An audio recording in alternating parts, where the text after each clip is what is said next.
एक तरफ नील को गौतम पर शक हो चुका था, तो वहीं दूसरी तरफ गौतम भी इसी बात को लेकर डर रहा था। ऑटो से घर जाते हुए बार बार उसके दिमाग में यही बात चल रही थी। कुछ ही देर में वो घर पहुंच गया और डोरबेल बजाते ही उसे सामने अवनी खड़ी दिखाई दी। गौतम, तुम इतनी जल्दी आ गए? और रिया? वो ठीक है, नील और शनाया भी आए थे। मैं कुछ देर उनके साथ बैठा, फिर रिया अग्रवाल हाउस के लिए निकल गई। कोई बात नहीं, वैसे भी रिया शायद ही यहाँ आती। ये बात कहते हुए अवनी गौतम को देखने लगी। गौतम अब तक अपनी आइडेंटिटी सामने आने के बारे में सोच रहा था। आज मानव ने आकर सब कुछ खराब कर दिया।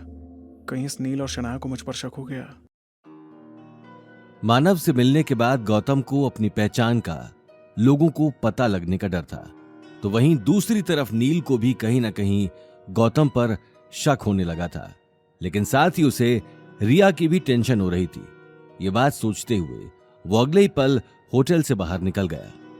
रिया शनाया के साथ होटल के बाहर कार के पास ही खड़ी थी। रिया प्लीज, आई एम सॉरी, मैंने ये सब तुम्हारे लिए ही किया था, लेकिन पता नहीं वो लोग कहां से आ गए। जब जब गौतम हमारे साथ होता है तब तब पता नहीं कौन सी मनहूसियत छा जाती है। रिया की आंखों में अब तक गुस्सा चढ़ा हुआ था। जोधपुर में पहले ही दिन इतनी बेइज्जती वो बर्दाश्त नहीं कर पा रही थी। रिया देखो ना, वो लोग हम में से सिर्फ गौतम को ही जानते थे और फिर उस घर जमाई ने उन्हें कुछ नहीं कहा। वो लोग हमारे मुंह पर इतना कुछ कहकर चले गए।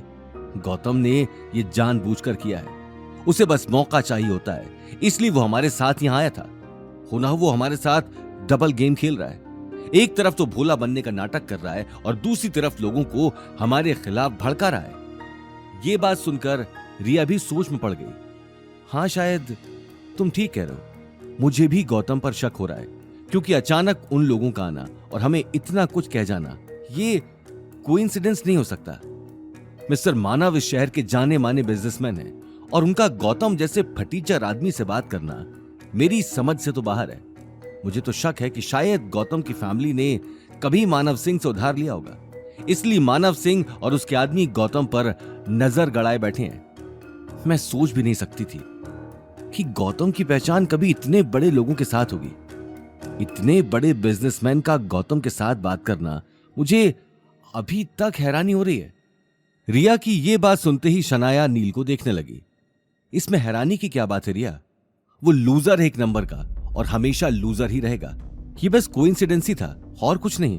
तुम ज्यादा मत सोचो उसके बारे में। शनाया अपनी बात कहकर नील को देखने लगी, लेकिन रिया का शक अभी तक खत्म नहीं हुआ था। आज सबके सामने उसकी बेइज्जती हुई थी और उसकी वजह सिर्फ गौतम ही था। वहीं दूसरी तरफ गौतम भी इसी बात के बारे में सोच रहा था। उसी वक्त दरवाजे की घंटी बज गई, लेकिन गौतम अपनी सोच में डूबा हुआ था। उसे दरवाजे की घंटी सुनाई नहीं दी। ये देखकर गीता गुस्से में आग बबूला हो गई।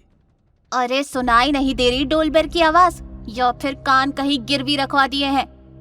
गीता की गुस्से से भरी आवाज सुनते ही गौतम हड़बड़ाकर दरवाजे को देखने लगा, लेकिन इससे पहले कि वो उठकर दरवाजा खोलता, अवनी दरवाजा खोलने जा चुकी थी। यहाँ का काम भी मेरी बेटी करे और बाहर का काम भी मेरी बेटी करे। ये आदमी तो दिन ब दिन कामचोर होता जा रहा है। क्या हिसाब किताब लगा रहे हो राजा जी? कहीं तेल की मिल का तो हिसाब नहीं लगा रहे? लगा रहे हो तो हमें भी बता दो। गहरी सोच में तो आई और डूब गए। गीता ताना देकर अपने मोबाइल में बिजी हो गई।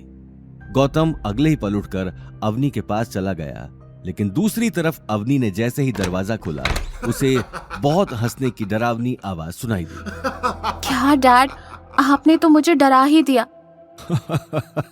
अवनी, ये देखो मैं क्या लाया हूँ।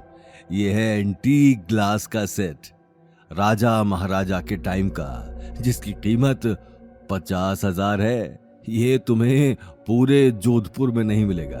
रेयर पीस है। बताओ कैसा लग रहा है? ये कहते हुए अनिल ने एक बेहद एंटीक ग्लास और जग का सेट अवनी को दे दिया। अवनी जितना हैरान उस एंटीक सेट को देखकर थी, उससे ज्यादा हैरान 50,000 सुनकर थी। गीता और गौतम को अपनी आंखों पर यकीन नहीं हो रहा था। 50,000? लेकिन डैड, आप इतने पैसे लाए कहाँ से? आगे की कहानी जानने के लिए। देखिए अगला एपिसोड सिर्फ पॉकेट एफएम के यूट्यूब चैनल पर और रॉयल वारिस के सारे एपिसोड्स को सुनने के लिए डिस्क्रिप्शन में दी लिंक से डाउनलोड करें पॉकेट एफएम ऐप।